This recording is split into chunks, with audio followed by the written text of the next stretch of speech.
aho neza muradukunda nkeka ko namwe mudukunda muri rwa rukundo mwadukanda subscribe twabakunze ni amakuru menshi meza kandi adasanzwe twongeye twasubiye hakujya muri Kongo ni kubw'ibyo mu minsi ishize hari haramutse hari agahenge gusa ubu ntibyifashe neza abantu bongeye gupfa umusubirizo abantu bongeye gupfa umwe kuri umwe ubwo turavuga abasirikare FARDC na M23 bongeye gukubitana karahava bagwaniraga mu gace ka Masisi n'ahandi bahereye mu gitondo cya kare kugeza na n'ubu yakirwana ubu imirambo baratoragura isaha ku isaha FARDC gusa bari kuzongwa kuko bari gupfa umwe ku wundi turabibona n'aka kanya tubahiye inkuru isasta nziza kuri mwewe reka dusubire muri Kongo tubabwire ibi kuba hagati ya M23 na FDLR aka kanya gusa FDLR iri gufatanya na FARDC muri make ni intambara iri guhuza M23 na FARDC ibifite abambari M23 bonye bayigwanirira yirwanaho gusa ntibivuze ko nubwo ari kugwana ari bonyine ariko bari kugarika imbogo reka tuba hiyo nkuru mwiyumvire ibintu biri gucika abantu bari kurwana abapfa bari gupfa umusubirizo hagati ya FARDC na M23 Masisi ibintu byacitse abantu bari gupfa umunsi ku munsi ariko kuri tariki abantu bashize M23 na FARDC babyukiye mu mirwano kugeza na n'ubu mu misozi ya Ndumba na Muremure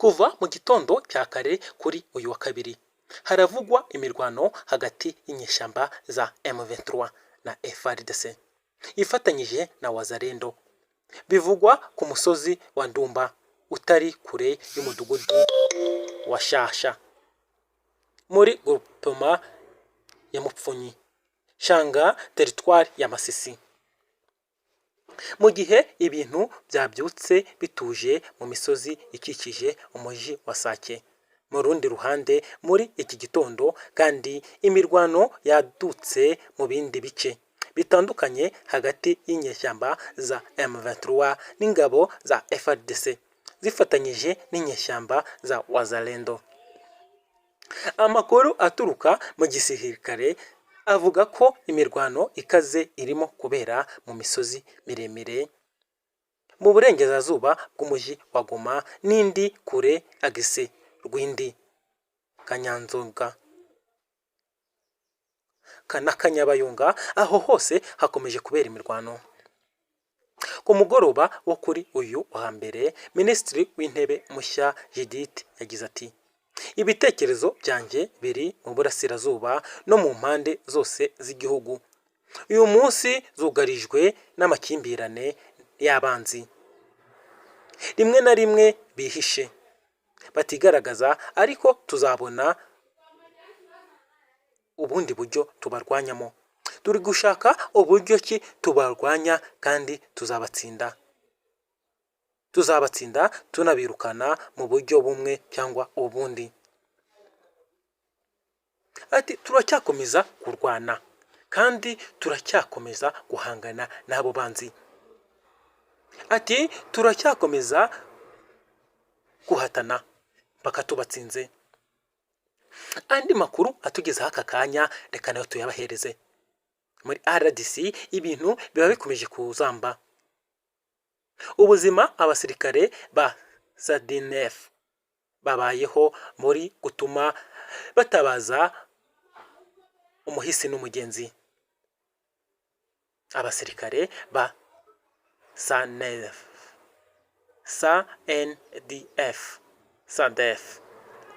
abasirikare ba Afurika y'Epfo SADF boherejwe mu butumwa bwa SADC muri Repubulika Iharanira Demokarasi ya Kongo ubuzima bwabo bukomeje kugorana kuko ngo inzara ibageze kure abasirikare ba SADF bohereje mu butumwa bwa SADC manzo byumve neza ariko baratabaza nyuma y'imibereho mibi kubaho nabi kukibidashyitse kwiherera hadashyitse kurara hadashyitse mbese ubuzima ni bubi cyane. Ni abasirikare bagera kuri 600 baturutse muri iki gihugu bavuga ko babayeho nabi kuko abo bakambitse cyangwa aho bakambitse bategekwa gusangira ubwiherero bugera kuri 6 gusa, ndetse ngo bakanahabwa amafunguro atujuje ubuziranenge kandi akaba atanahagije. Aya makuru yashyizwe hanze n'urubuga rwo mu gihugu cya Afurika y'Epfo ruzwi nka Nirom Africa runyujije ku rubuga rwa Twitter rwahoze ari Twitter, ubu ni X, gusa byose ni kimwe, aho abasesenguzi batandukanye babigarutseho bavuga ko mu gihe nta gikozwe izi ngabo ziri buve muri RDC Bobina Bwiza. Kuva izi ngabo zoherezwa muri ubu butumwa zihuje n'izindi zivuye muri Malawi, Tanzania mu rwego rwa SADC mu buryo bwo kurandura cyangwa kuvana M23 burundu muri RDC. Gusa byaragoranye, basanze M23 ari amabuye, ntizigeze zigira amahwemo kuko ku ikubitiro bakihagera batakaje bamwe mu basirikare bahitanwe n'igisasu. Ni nyuma y'uko abaturage bakomeje gupfa umunsi ku munsi, ni nyuma y'uko abatavuga rumwe n'ubutegetsi nanone bamwe bo muri Afurika y'Epfo bavuze ko batari bakwiye kujanwa guhangana na M23 kuko nta myitozo y'ibikoresho bafite byahangana n'aba barwanyi bisalambwe, cyane ko badasanzwe kuva bagera muri iki gihugu kandi nta rugamba na rumwe baratsinda, cyane ko baneshwa umunsi ku munsi. Ndizera ko naho bari kurwana ubu baneshejwe, ibintu abasesenguzi bavuga ko bashobora kuzarambika intwaro hasi Bobina Bwiza vuba cyane, bazarambirwa bakazinga utwangushye bakisubirira muri Afurika y'Epfo.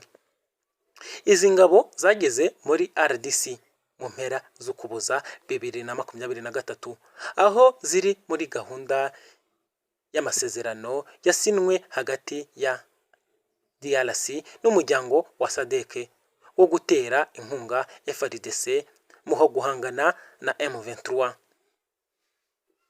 Ni kubw'ibyo Felix Antoine Tshisekedi Tshilombo mwene Etienne na n'ubu akomeje kurangwa n'ububwa bukomeje, na n'ubu akomeje kurangwa n'ibintu bimeze n'ubujiji.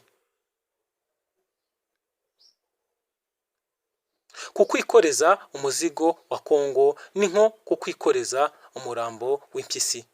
Ibyo byavuzwe na Kagame. Bihagaze bite? Bimeze bite? Aho tubona iyi pica hari ifoto ya Tshisekedi, turabona ifoto y'impyisi. Buretse abanyamakuru basetsa wagira ngo nawe ni impyisi.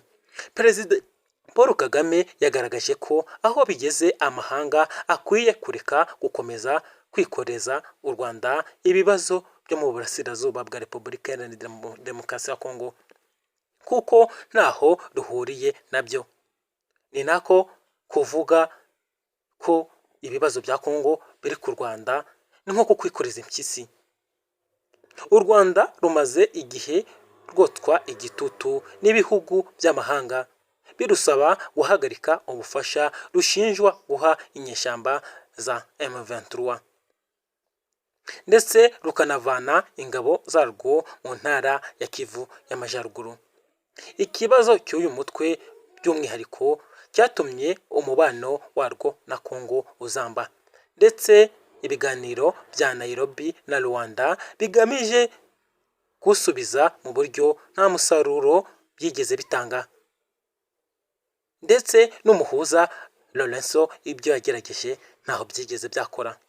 Perezida Kagame kuri uyu wa mbere ubwo yari mu kiganiro n'ibitangazamakuru bya Radio TV10 na Royal FM yagaragaje ko u Rwanda rumaze kurambirwa guhora rwikorezwa umuzigo wa Kongo, nyamara wakabaye wikorerwa n'abayobozi ndetse n'abaturage b'iki gihugu. Perezida Kagame yagize ati nk'ikibazo cya Kongo abantu bavuga uburasirazuba bwa Kongo ukibwira ngo ni ikindi gihugu, oya ni Kongo. Ibibazo biri mu burasirazuba bwa Kongo ni ibibazo bikomoka muri Kongo by'ubuyobozi bwa Kongo. Hari ubwo u Rwanda babwikoreza umuzigo wa Kongo. Umuzigo wa Kongo ukwiriye kuba wikorerwa n'abanyekongo n'abayobozi ba Kongo, ntabwo ukwiriye kuba wikorerwa n'abanyarwanda n'abayobozi b'u Rwanda, kandi bibaye igihe kinini u Rwanda bagwikoreje umuzigo wa Kongo igihe kinini. Ibintu birambiranye kandi tutagikeneye kumva. Kutwikoreza umuzigo wa Kongo ni nko kutwikoreza umurambo w'impyisi. Perezida Kagame yunzemo ko abanyarwanda bafite ibibazo byabo bwite bakwiye kwikorera, bityo ko bidakwiye ko bikorezwa ibibazo by'ibindi bihugu. Umukuru w'igihugu yagaragaje ko impamvu ibihugu bitandukanye bihitamo kwegeka ibibazo bya Kongo ku Rwanda ari uko iki gihugu gisanzwe kigize kandi hari inyungu bigifitemo. Yunzemo ko ikibazo cy'iki gihugu gifite cyoroshye, gusa kikaba kidashobora gukemuka kubera ikibazo cy'abayobora kiriya gihugu badashobotse, ndetse n'abaturage biganjemo abavuga ikinyarwanda badaharanira uburenganzira bwabo uko bikwiye. Amakuru tugenda tuyabaha umunsi ku munsi. Turizera ko mwadukunze. Nimba mwadukunze nimudukande subscribe, turacyabaha. Gusa ku bw'ibyo nibyo twahoze tubabwira, intambara imeze nabi. Mu minota yashize nibwo twababwiraga imibare y'abapfuye ku mpande zitandukanye hagati ya M23 na FDLR. FDLR bari gufatanya na FARDC, twabibabwiyeho. Muri make ni intambara ya M23 ifatanyije na FARDC, irwana na FARDC. Muri make ni intambara nisanzwe M23 FARDC, ariko FARDC mu kanya gato nayo nkomoje ko ari intambara M23 na FDLR. FDLR iri kurwana na M23 nayo. Wazalendo iri kurwana na M23.